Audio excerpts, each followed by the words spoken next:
Hi everyone, I have tried to film this video so many times, but either I'll forget information or I get a little too in-depth or my phone dies or just something, but I really want to film this video because this is a really complicated area of skincare that I get a lot of questions about from family members, and it's hard to find quick, accurate information about retinoids, what they do, how they work, the different types, how you should use them, and what the products are. You can go into, journal articles and studies and read up all on, the new compounds and molecules that are being developed and clinical trials, or you could read up on, different claims made by skincare companies or new products that are coming out. But I wanted to kind of bridge the gap between all of those because it took me a really long time to do that.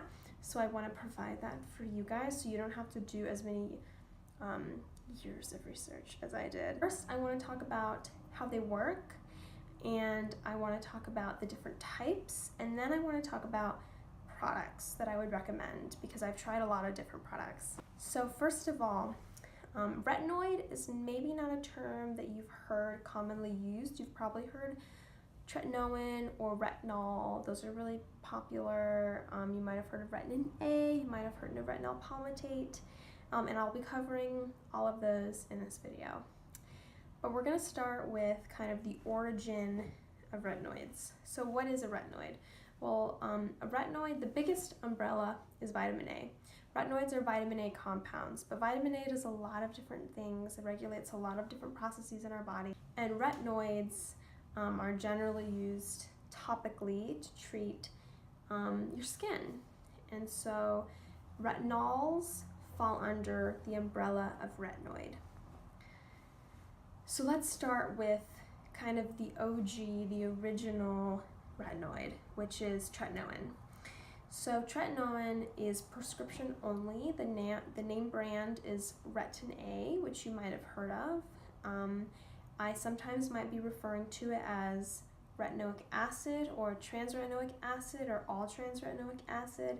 These are all kind of the queen bee, the original, the most effective retinoid. This is kind of what's been the longest studied, the most proven, and it's the most bioavailable retinoid. So what I mean by that is that it directly acts on receptors in our skin to cause a chain of events, which I'll get into. But it's just important to remember that it's the most bioactive, bioavailable, powerful, effective, researched and studied one. Once again, tretinoin. So tretinoin you can get prescribed from a dermatologist or another doctor. It will usually be used in the treatment of either anti-aging, or acne. So for wrinkles, sagging, collagen production, or for acne, including cystic acne. And those seem like two very different skin concerns, so it's confusing on how the same ingredient would work on both of them. But it's because of what retinoids do. They don't directly exfoliate your skin the way that AHAs, BHAs, enzymes do, where they kind of eat away at the layer of dead skin cells, and they kind of actually physically or chemically dissolve it or take off the dead skin cells. And you might have heard that they make your skin act younger. When you're younger, your skin renews or proliferates at a faster rate than the skin cells are dying. And as you get older, that process starts to slow down and your skin starts renewing at a slower rate. So when you put on tretinoin or a retinoid, what it does is it tells your skin to act younger, to proliferate at a faster rate. Now, acne, on the other hand, is caused by multiple factors: sebum production, bacteria, but also skin cells clogging the pores. And that is what retinoids help with, is they help to clear out those skin cells, make them renew, proliferate, and it's kind of how salicylic acid works, and which is another popular acne treatment. However, these are a little more powerful at making your skin proliferate and renew rather than just exfoliating it. It's like telling the skin what to do. The way it actually interacts with your skin is that tretinoin, like I said, also called retinoic acid, binds to a retinoic acid receptor. It's specific for that molecule. And that's why it's the most powerful, effective, strongest, the original retinoid, because it binds to the RAR receptor. And that causes your skin to then behave younger, helps with the acne, helps with the anti-aging, okay? But there's a significant problem, which is that this is a really strong ingredient that causes a lot of irritation, a lot of flaking, dryness, sensitivity, redness. If you've ever been prescribed retin-A, you'll know what I'm talking about. And your skin is supposed to get used to it, or it's supposed to adapt or kind of catch up after several weeks, sometimes several months. And that's really hard to kind of go through, that several month, several week process of flaky, dry, red, angry skin. The theory of why that's happening is that your skin cells are proliferating and kind of being brought to the surface much faster, so they're kind of like beginning to flake off. But it's a really difficult process to go through. So there've been so that's part of why it's prescription only, and it's also why there've been a lot of other retinoids developed that are essentially cousins of tretinoin.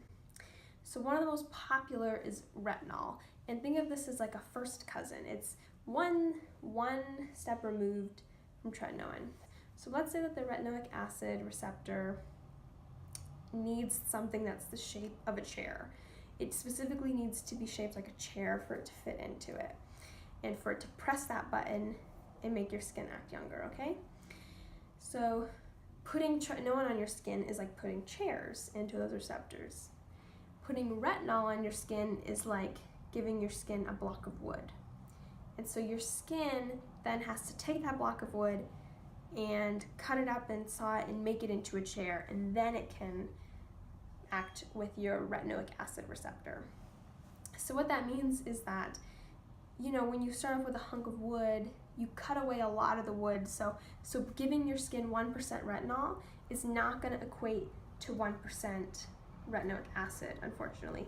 So it's estimated to be about 10 to 20 times weaker, or the ratio is like 10 to 20 times less potent than retinoic acid. But that's actually why it was developed, to be weaker so that it's less irritating, so most people can use that on a daily basis without experiencing all that sensitization, redness, irritation, and flaking.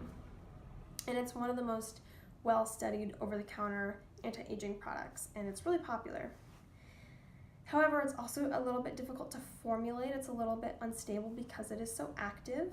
And so a lot of times when you look at your skincare products, you look at an anti-aging cream or a retinol product, you turn around, you look at the ingredient list, it usually won't say retinol on the ingredient list. Sometimes it does, it doesn't always. A lot of times it'll say retinol palmitate.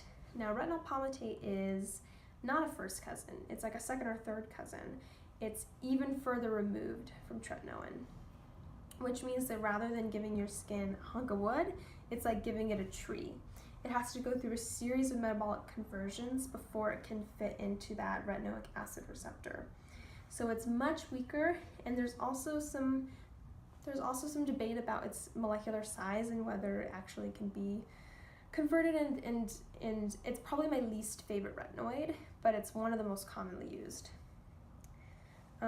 There are, however, other family members that I do really like, that are exciting, and that I would recommend to a lot of people. One of which is considered a third generation retinoid, which means it's like 3 times removed from tretinoin, and it's called adapalene, and it's kind of specifically formulated for acneic skin for a few reasons. I'm not going to get into all of them. Just know that it's part of its process and part of its reaction helps target issues that are specific to people with acneic skin. Additionally, it can also be formulated in a product with benzoyl peroxide, while other retinoids can't. They don't always interact well. And benzoyl peroxide is another anti-acne treatment that helps to kill P. acnes bacteria, while the adapalene will help with the pore clogging.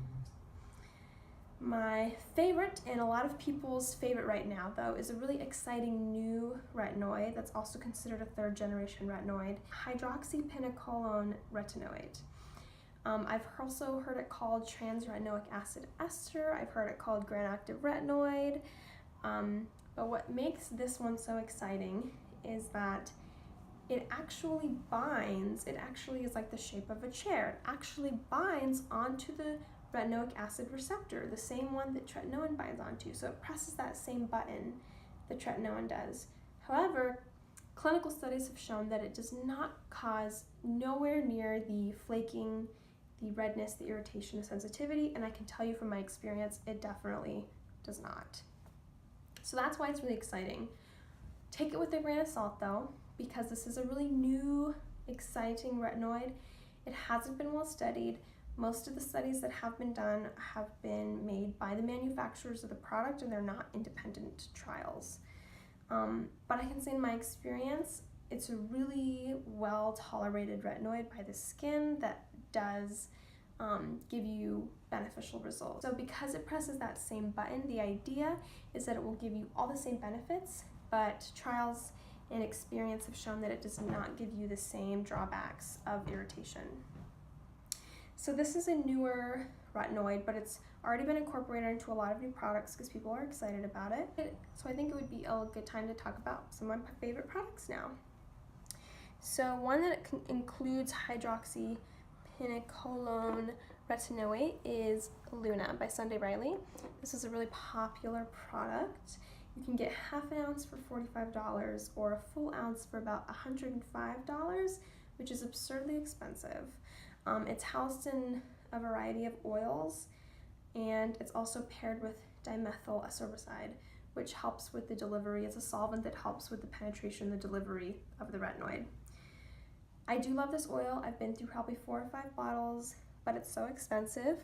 The Ordinary has also come out with an extremely similar product. They call it their gram-active retinoid 5% in squalane. It used to be called, gram-active retinoid 5% in squalane. And so this uses less oils and less luxurious oils, but the same active ingredient, and they actually give you the percentage, which Luna does not. With the percentage though, something to keep in mind. Both Luna and the Ordinary use a combination of hydroxypinocolone retinoate and dimethyl ascorbicide. So when you're reading the ingredients, it's not the retinoid, dimethyl ascorbicide, they're considered together, which means that although it's 5% of that retinoid, that percent could be 4% dimethyl ascorbicide, 1% hydroxypinocolone. So try not to focus on the percentage. It's not completely accurate, but I love this product and Luna equally. If you want to get something a little bit stronger, this is the Ordinary's gram-active retinoid 2% emulsion, which used to be called their advanced emulsion 2%. And this is that 3rd generation exciting retinoid, but it's also paired with a retinol. So in that way, it's a little bit stronger, a little bit more irritating. So I would say the benefit of trans-retinoic acid ester is also its drawback. The benefit is that it doesn't have to be converted into tretinoin. It already fits into that receptor theoretically. However, that also means that we know that it's not converted into tretinoin, right? So if it's not converted into tretinoin the way the retinol is, you're not going to get maybe as much of the powerhouse effects theoretically. It's hard to know. There hasn't been a lot of research, but I would recommend those for anyone. Anti-aging, acne, whatever. But if you're having severe acne and you're really looking for something powerful, I'd recommend Differin. This uses adapalene, which is what I was talking about, formulated specifically for acneic skin. This used to be prescription only, but just this year or last year, past couple years maybe, it's been really recent. It's now sold over the counter, which is really exciting. This is really strong, will cause you flakiness, redness, irritation, tightness, dryness. I would start off using it every 3 days. That would be my recommendation. See how much you can build it up. If you start to have a lot of tightness and flakiness, scale back a little bit, try again. But if you can use this consistently, it's really great for acne. My other recommendations would be to avoid AHAs and BHAs in the same routine. Ideally, you would avoid them altogether if you want to use this. If you want to use a lot of this, the way that, because I love my AHAs and BHAs and I have to use them, I mostly use this just as a spot treatment, really fast and effective, powerful spot treatment, or I'll only use it on areas of my face that can tolerate it. Now, I've been talking about tretinoin like it's the queen of everything, right?